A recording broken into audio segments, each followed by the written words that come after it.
और अब मैं जिस बहुत बड़ी हस्ती का भारत की उम्मीद, नौजवानों, करोड़ों करोड़ों नौजवानों के दिलों की धड़कन, हम सबके राष्ट्रीय अध्यक्ष आदरणीय अखिलेश यादव जी यहां मौजूद हैं। और ये पहली बार नहीं है, आपने अनेकों बार हम सबको यहां संबोधित किया है। आपके लिए इतना प्यार, इतना आदर है बहराइच की जनता के दिलों में कि बहराइच की जनता आपको बार बार सुनना चाहती है, बार बार देखना चाहती है। मैं बड़े आदर और सम्मान के साथ आदरणीय राष्ट्रीय अध्यक्ष जी से अनुरोध करते हैं कि वे आवें और हम सबको दिशा निर्देश दें। आदरणीय अखिलेश यादव जी, और जब तक अखिलेश जी मंच पर न पहुंचे, नारे बंद नहीं होना चाहिए। अखिलेश यादव जिंदाबाद, अखिलेश यादव समाजवादी पार्टी, अखिलेश यादव यासिर शाह, अखिलेश यादव मारिया शाह, अखिलेश यादव आनंद यादव, अखिलेश यादव मुकेश श्रीवास्तव, अखिलेश यादव रमेश गौतम, अखिलेश यादव भगत राम मिश्रा।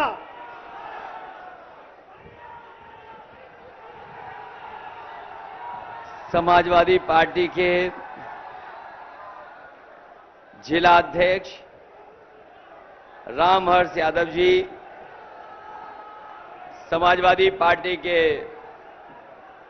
पूर्व मंत्री समाजवादी नेता यासिर साहब, मंच पर उपस्थित समाजवादी पार्टी के बहराइच से प्रत्याशी रमेश गौतम जी,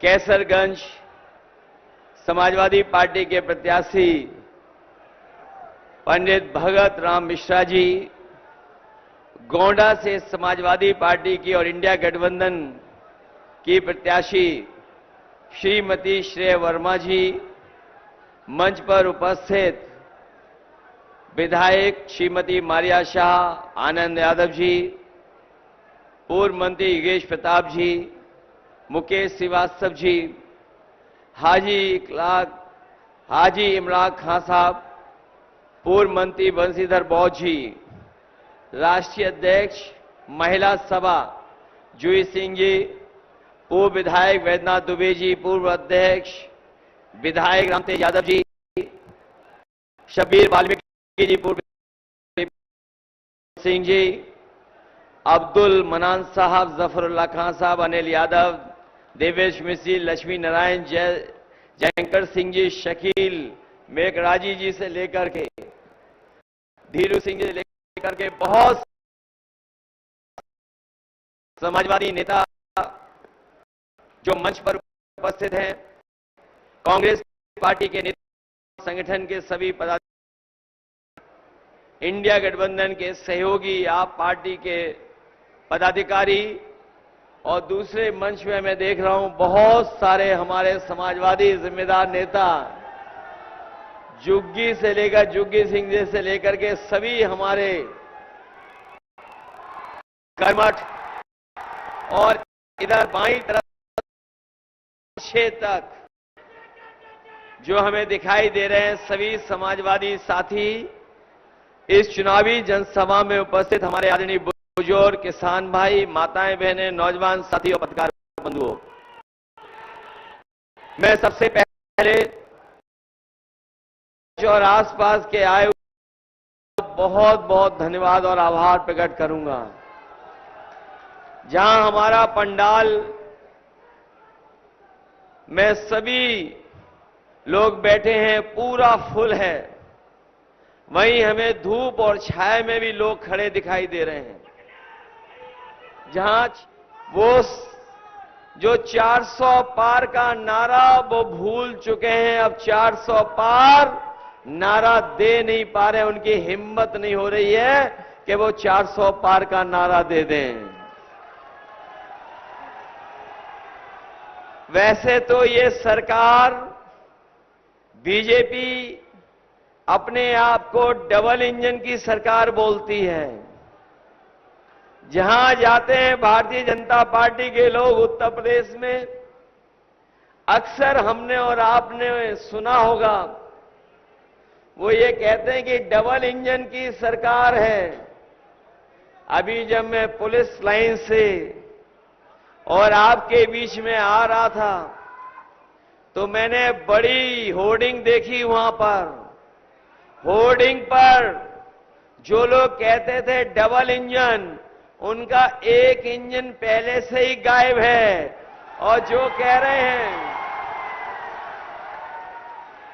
जो शहर में बड़ी बड़ी होर्डिंग लगी होंगी उनमें पहले एक इंजन गायब हो चुका है। और जो अपने आप को कह रहे हैं कामगार और दमदार, जिस समय बहराइच, गोंडा और कैसरगंज के लोग वोट डालेंगे वो भी होर्डिंग से गायब हो जाएंगे। जो डबल इंजन के दावे करने वाले लोग, उनके दोनों इंजन गायब हो जाएंगे। और जो होर्डिंग आपने देखी होंगी, जिस खटारा इंजन के लिए ये वोट मांगने आ रहे हैं, वो खटारा इंजन तो कहीं दिखाई नहीं दे रहा है। बताओ, कहीं होर्डिंग में वो खटारा इंजन दिखाई दे रहा है क्या? और दिखेगा भी कैसे? क्योंकि भारतीय जनता पार्टी ब्रह्मांड की सबसे झूठी पार्टी है, जो अपने आप को दावा कर रहे कि दुनिया में सबसे बड़ी पार्टी है। अगर उनके 10 साल का कार्यकाल देखोगे तो वो ब्रह्मांड की सबसे झूठी पार्टी है। और अब तक जितनी बातें उन्होंने कही हैं, उनकी हर बात झूठी निकली और उनका हर वादा झूठा निकला। जिन्होंने कहा कि किसानों की आय दोगुनी हो जाएगी, हमारे किसान भाई भी आए होंगे, उनके परिवार के सदस्य लोग भी हैं, नौजवान उनके परिवार के हैं। बताओ, किसानों की कहीं आय दोगुनी हो गई हो तो बता दो।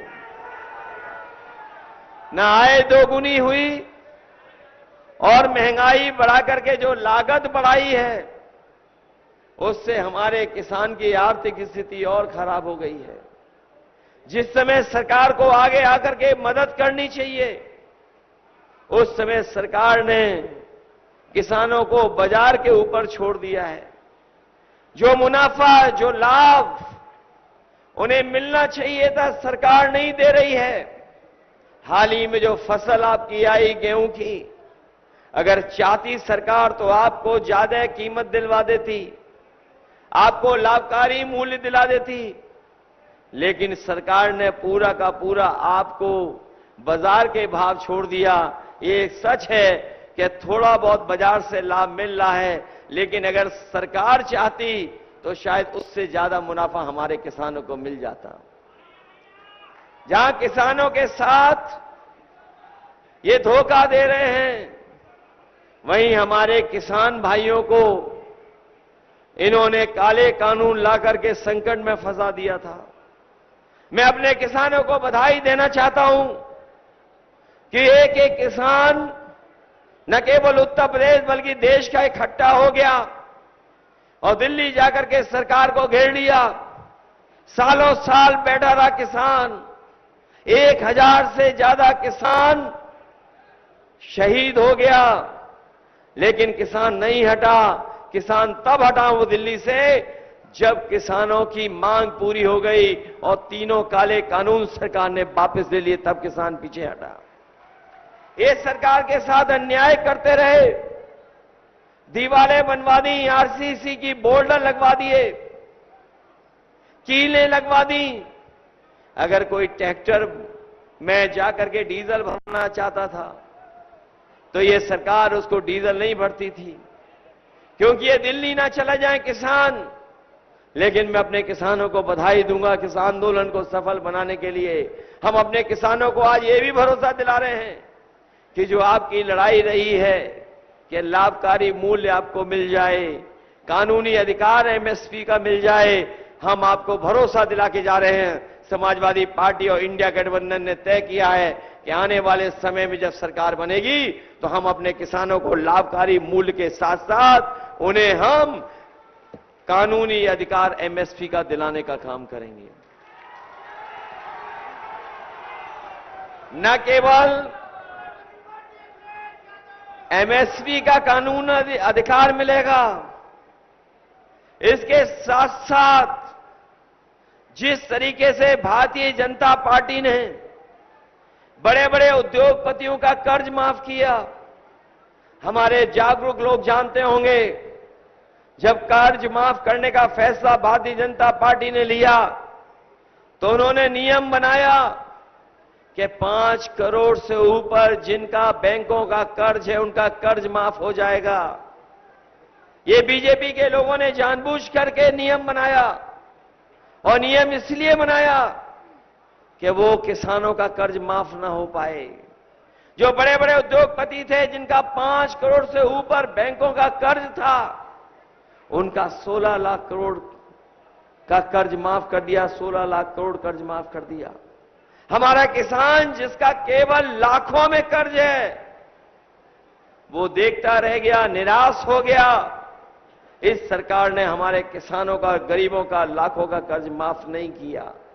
हम अपने किसान भाइयों को और गांव में रहने वाले अपने भाइयों को कह करके जा रहे हैं, इंडिया गठबंधन ने तय किया है और समाजवादी पार्टी ने कि आने वाले समय में दिल्ली में सरकार बनने जा रही है, हम अपने किसानों का भी उसी तरीके से कर्ज माफ करेंगे जिस तरीके से बड़े बड़े उद्योगपतियों का इन्होंने कर्ज माफ किया है। कर्ज माफ होगा। कर्ज माफी के साथ साथ हम अपने किसानों को खुशहाल बनाने के लिए अगर मंडी बनवानी होगी तो मंडी बनवाएंगे, बिजली सस्ती देनी होगी तो बिजली सस्ती का इंतजाम करेंगे, और अगर सिंचाई का पानी भी मुफ्त देना पड़ा तो अपने किसानों को सिंचाई के लिए भी पानी मुफ्त देने का काम होगा। जहां किसान इस सरकार के खिलाफ खड़ा है, वहीं हमारा नौजवान भी तैयार हो गया है।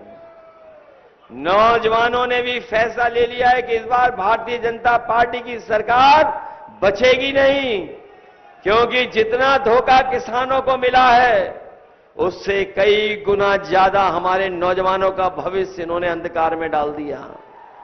ये जो नौजवान यहां पर होंगे, जिन्होंने परीक्षा लिखने के लिए तैयारी की होगी, इस सरकार में जितनी भी परीक्षाएं हुई सबके पेपर लीक हो गए। कोई परीक्षा ऐसी नहीं पूरी हुई जिसमें पेपर लीक ना हुआ हो। हमारे नौजवान जानते होंगे, कोई 1 नहीं, 2 नहीं, 3 नहीं, 4 नहीं, 10 से ज्यादा परीक्षाओं का पेपर लीक हुआ है। पेपर लीक होकर के हमारे नौजवानों का भविष्य अंधकार में डाल दिया। न केवल इनका पेपर लीक करके नौकरी छीन ली, वहीं ये जो अग्निवीर वाली व्यवस्था की है, इसको भी हम लोग कभी स्वीकार नहीं कर सकते हैं।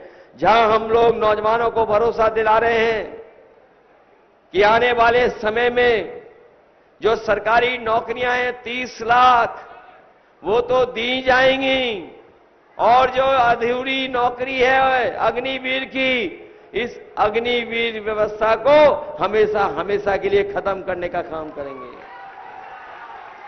ये अग्निवीर की व्यवस्था को हम लोग कभी स्वीकार नहीं कर सकते। ये आधी अधूरी नौकरी को हम स्वीकार नहीं कर सकते। और जिस तरीके से नौजवानों का भविष्य इन्होंने अंधकार में डाला है, अगर इसका हिसाब किताब लगाएं तो अभी तक 60 लाख ऐसे नौजवान हैं जिनको परीक्षा से दूर कर दिया गया, जिनकी नौकरी छूट गई परीक्षा के पेपर लीक होने से। 60 लाख ऐसे बच्चे हैं, नौजवान हैं, जिनका पेपर लीक होने से, पेपर रद्द होने से भविष्य अंधकार में चला गया। अगर 60 लाख नौजवानों के, बच्चों के अगर हम परिवार को जोड़ लें और केवल मां बाप को जोड़ें तो उसका हिसाब किताब लगा लेंगे अगर आप, तो 60 लाख गुणा 3 लगभग 1 करोड़ 80 लाख, और यही 1 करोड़ 80 लाख लोग अगर 80 लोकसभाओं से भाग दे देंगे तो लगभग 2,25,000 वोट हर विधानसभा में इनका कम हो गया, और यही 2,25,000 वोट भारतीय जनता पार्टी को हटाने का काम कर रहा है। मैंने कई मौकों पर कहा कि अभी तो ये अग्निवीर 4 साल की नौकरी हो गई है। हम अपने खाकी पहने वाले कभी कभी पुलिस के लोगों को भी देखता हूं, हालांकि ये व्यवस्था और सुरक्षा में हमेशा लगे रहते हैं, लेकिन मैं इनको भी सावधान करना चाहता हूं कि बीजेपी की सरकार अगर आ गई तो अभी तो फौज की नौकरी 4 साल की है, कहीं ऐसा ना हो हमारे खाकी पहनने वाले भाइयों की भी नौकरी ये 3 साल की कर दें। जब ये बात मैं कहता हूं तो पत्रकार साथी मुझसे सवाल पूछते हैं कि ये कैसे हो सकता है, कैसे संभव है। मैं उनसे पूछता हूं कि बताओ आप, क्या बीजेपी के फैसलों के बारे में आपको पता था? क्या आपको ये जानकारी थी कि एक दिन आएगा हवाई जहाज और हवाई अड्डे बिक जाएंगे? किसी को जानकारी नहीं थी। क्या किसी को ये जानकारी थी कि बंदरगाह बिक जाएंगे? क्या किसी को जानकारी थी कि सरकारी संस्थाएं, जो बड़ी बड़ी सरकारी संस्थाएं वो सरकार बेच देगी? क्या किसी को पता था कि ट्रेनें बिकने लगेंगी, रेलवे स्टेशन बिकने लगेंगे, टेलीफोन की कंपनियां बिक जाएंगी? अगर आपको ये नहीं पता था तो आपको ये भी नहीं पता था कि आधी रात को भारतीय जनता पार्टी के लोग तय करेंगे और आपके और हमारे सब नोट बंद करवा देंगे। क्या आपको पता था? अगर नहीं पता था तो याद रखना, जिस तरीके से अग्निवीर की 4 साल की नौकरी हुई है, ये सरकारी नौकरियां जो हुई हैं ये सब आउटसोर्स कर देंगे, सब प्राइवेट हाथों में चले जाएंगे। और अगर प्राइवेट हाथों में चली जाएंगी तो बताओ हमारा और आपका संविधान से दिया हुआ आरक्षण को ये छीन रहे हैं कि नहीं छीन रहे हैं? जो हमारा संविधान बाबा साहब भीमराव अम्बेडकर जी ने दिया है, उस संविधान के तहत हमें अधिकार मिलता है, न्याय मिलता है, उसी के तहत हमें आगे बढ़ने का मौका मिलता है, बराबरी का मौका मिलता है। बताओ ये सरकार संविधान को बदलना चाहती है कि नहीं बदलना चाहती है? मैं अपने साथियों को भरोसा दिला रहा हूं, बीजेपी के लोग कितनी भी कोशिश कर लें, चाहे वो 400 पार का नारा लगा लें, लेकिन हम समाजवादी लोग और इंडिया गठबंधन के लोग जो संविधान बदलना चाहते हैं, उन सबको बदल करके हम लोग उनका उत्तर प्रदेश से सफाया करने का काम करेंगे।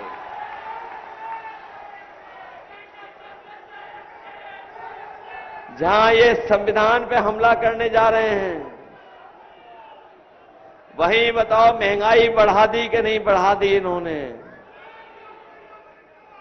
आज महंगाई कहां पहुंच गई है? आज हर चीज महंगी हो गई कि नहीं हो गई?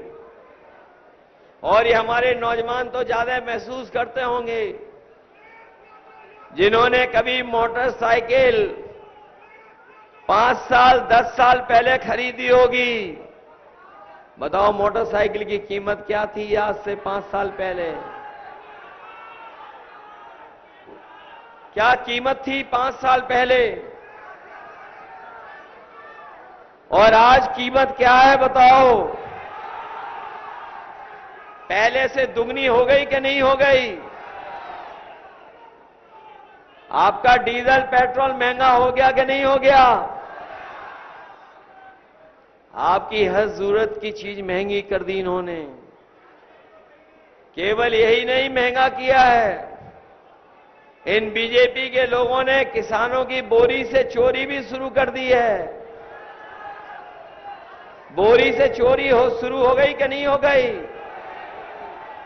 और मैंने कई मौकों पर कहा, ये महंगाई और मुनाफा का जो खेल बीजेपी ने सीखा है, ये पार्ले जी बिस्किट से सीखा है। कभी आपने देखा पार्ले जी का बिस्किट पहले कितना बड़ा आता था? पहले इतना बड़ा आता था, और जैसे जैसे महंगाई बढ़ी और कंपनियों ने अपना मुनाफा कमाना कम नहीं किया, तो बताओ पैकेट कितना बड़ा हो गया? आज पैकेट कितने बिस्किट का आ रहा है? ये बीजेपी वाले आ गए, वो सही कह रहा है, लाल शर्ट पहने हुए पीछे नौजवान। कितने का पैकेट आ रहा है आजकल? कितने बिस्किट हैं? देखो, ये इतना छोटा नौजवान भी जानता है। मैं इसको बताना चाहता हूं, बीजेपी वाले आ गए तो एक बिस्किट का पैकेट आपको मिलेगा। बताओ, आपकी बोरी से चोरी 5 किलो पहले की कि नहीं की? और फिर 5 किलो की चोरी हो गई कि नहीं हो गई? ये बीजेपी वाले आ गए तो हमारे किसान भाइयों को अपनी खाद भी पाउच में खरीद करके खेत में डालना पड़ेगा। भाई, सावधान हो कि नहीं सावधान हो आप?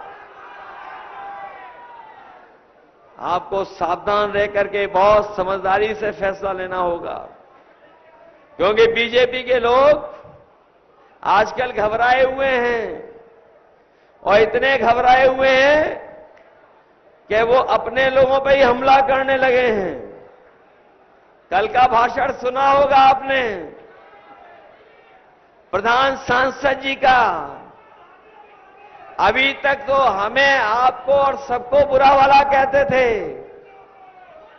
लेकिन बताओ आज अपने पे ही हमला कर रहे हैं कि नहीं कर रहे हैं? अपनों पर एक दल है जो अपनों पे हमला कर रहा है, और दूसरा दल है जो अपनों को निकाल रहा है। बताओ, दोनों दलों की मिली भगत है कि नहीं है? एक संविधान बचाने की अगर बात करेगा तो उसे पार्टी से निकाल दिया जाएगा, पार्टी के सभी पदों से उसको हटा दिया जाएगा। और दूसरा दल ऐसा है जो अपनों पे हमला कर रहा है, और ये अपनों पे हमला करने वालों की वो आपने सूची देखी होगी, इलेक्टोरल बॉन्ड वाली। इलेक्टोरल बॉन्ड में बताओ, लंबी सूची देखी कि नहीं देखी है आपने? वो जो चंदा दिया गया है वो चंदा नहीं है, वो ईडी सीबीआई इनकम टैक्स को दिखा करके चंदा और पैसा वसूली की है। बताओ, पैसा वसूली की कि नहीं की? और जब कोई इनसे अगर इलेक्टोरल बॉन्ड के बारे में पूछे तो भारतीय जनता पार्टी का बैंड बज जाता है। उनको बताने को कुछ नहीं है। और याद रखना, जिन जिन से इन्होंने इलेक्टोरल बॉन्ड लिए हैं वही बाजार से मुनाफा कमा रहे हैं, क्योंकि वो मुनाफा कमा रहे इसी वजह से महंगाई है। ये जो दवाइयां आपकी सस्ती थी, आज दवाइयां महंगी हो गई, कुछ दवाई महंगी हो गई और बाजार में कुछ सामान छोटा हो गया। जो कभी बड़ा बिकता था उसी पैसे में, उसी लागत में वो सामान बाजार में छोटा हो गया, क्योंकि उन्होंने अपना मुनाफा कमाना छोड़ा नहीं। जब वो मुनाफा ज्यादा कमा रहे, उसी की वजह से महंगाई है। और बीजेपी के लोग तो हर जगह नकल कर रहे हैं समाजवादियों की। याद होगा हमारे बहराइच के लोगों को, आसपास के लोगों को, कि समाजवादी पार्टी ने कभी अपने नौजवानों के भविष्य को बेहतर बनाने के लिए और पढ़ाई में मदद के लिए लैपटॉप दिया था। और जब नौजवान चलाते थे तो उसमें हमारी और नेताजी की तस्वीर दिखती थी। जो लैपटॉप हम लोगों ने इतना बड़ा दिया, बीजेपी ने छोटा करके कितना दे दिया? हम लोगों ने बड़ा दिया, और लखनऊ वाले जो हमारे मुख्यमंत्री जी, उन्होंने कितना छोटा दिया। और इतना रद्दी दिया है कि अगर उस पर उंगली घिसते रहो तब भी नहीं चलता है। बताओ, खराब वाला दिया कि नहीं दिया? और याद होगा हमारे गरीबों को जब राशन दे रही थी चुनाव के समय ये सरकार, तो राशन में क्या क्या मिल रहा था? चना दे रहे थे, नमक दे रहे थे, दाल दे रहे थे, रिफाइंड तेल भी दे रहे थे। बताओ हमारे गरीब और भाई बहन और नौजवान साथियों, आजकल क्या मिल रहा है राशन में? राशन में क्या दे रहे हैं आजकल? ये कोई बहुत पौष्टिक चीज दे रहे हैं क्या? ये जो बाजरा दे रहे हैं क्या बहुत पौष्टिक है क्या?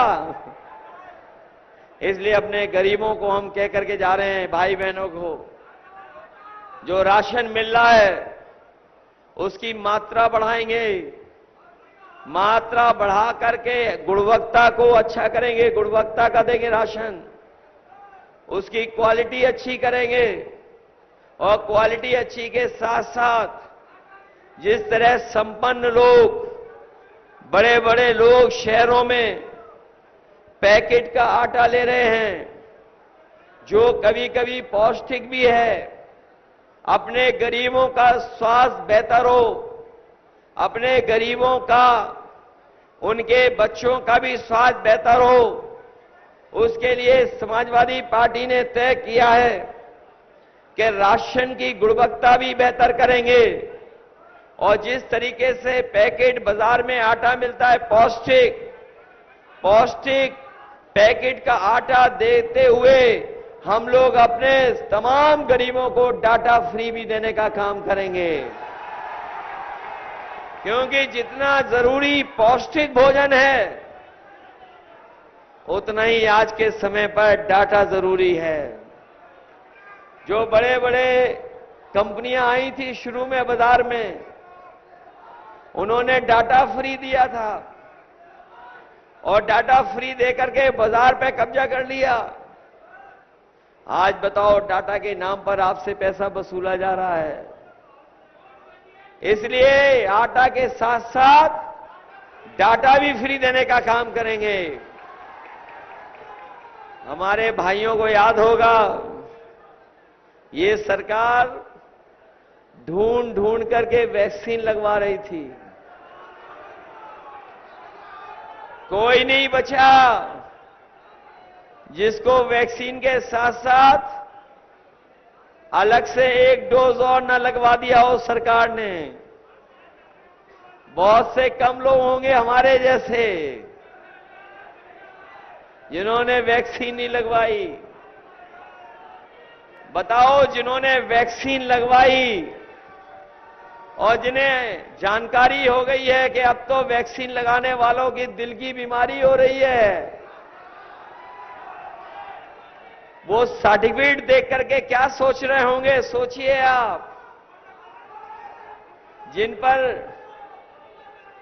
जो वैक्सीन लगवाई, अब तो वैक्सीन कंपनी वैक्सीन बाजार से वापस ले रही है। बताओ, जो वैक्सीन लग गई है वो वापस कैसे आएगी?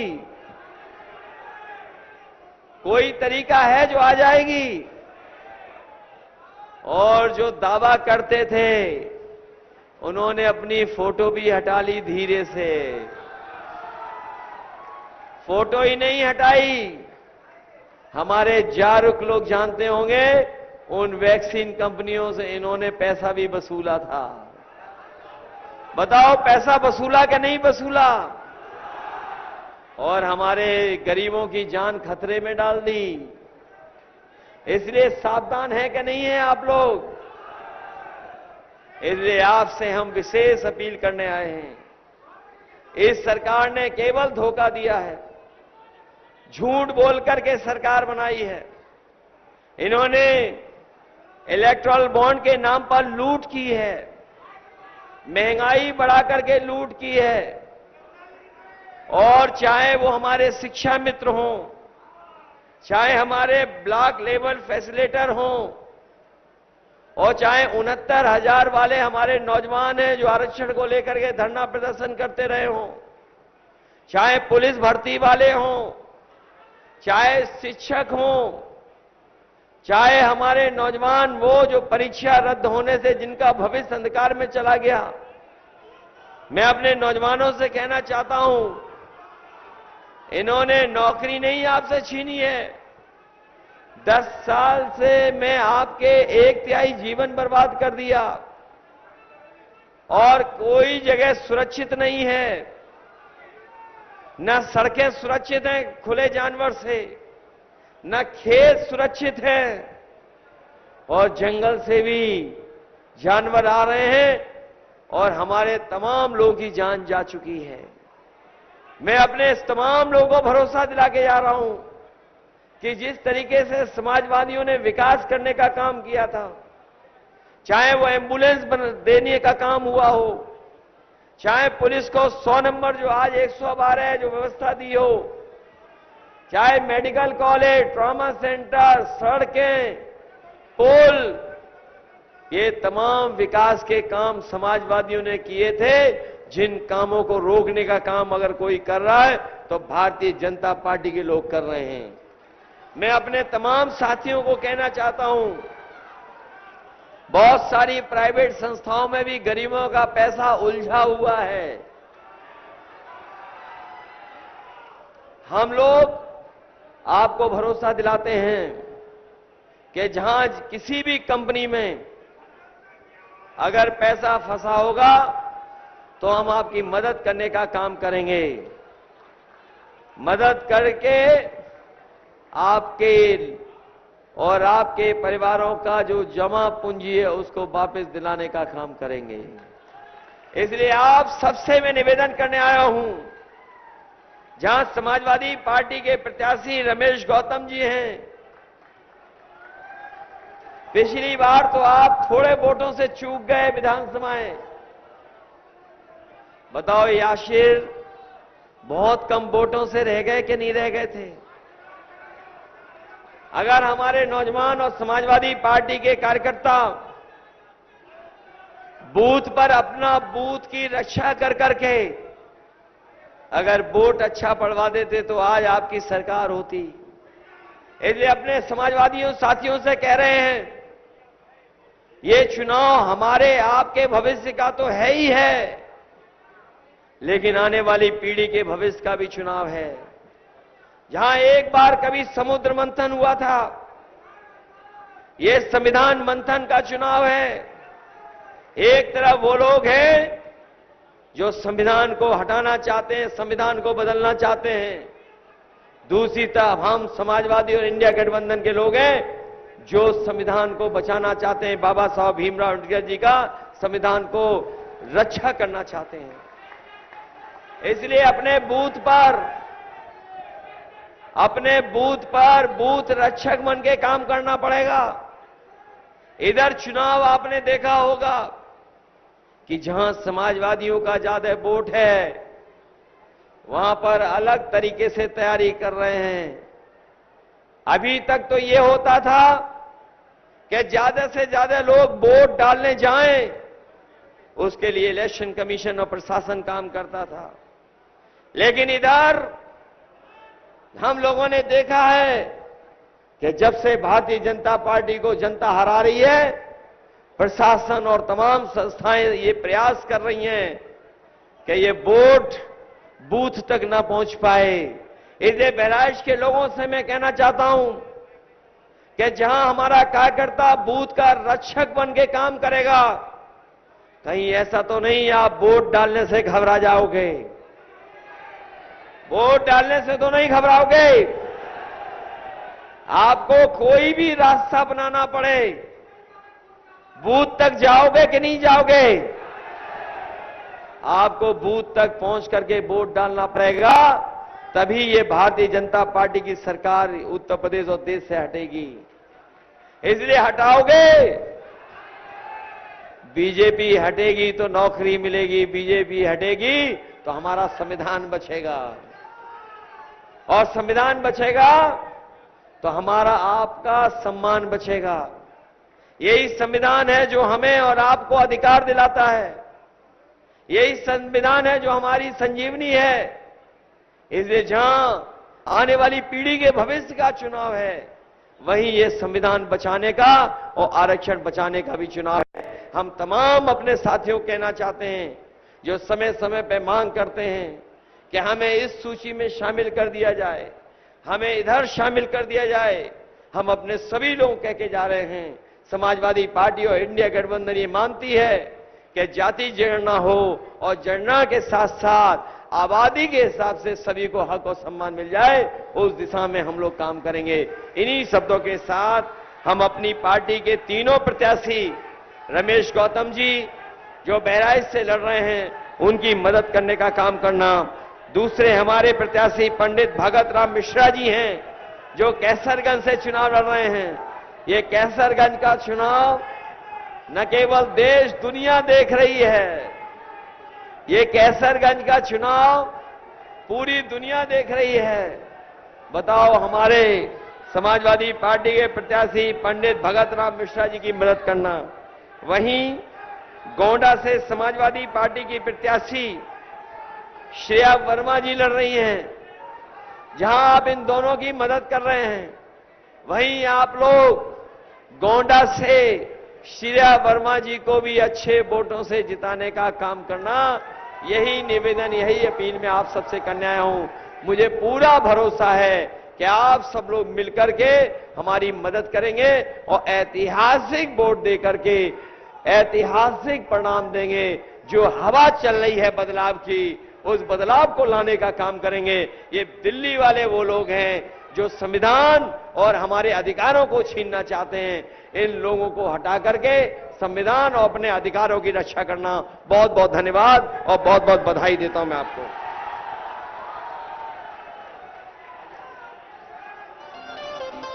हाजिर हो सांसद जी, हाजिर हो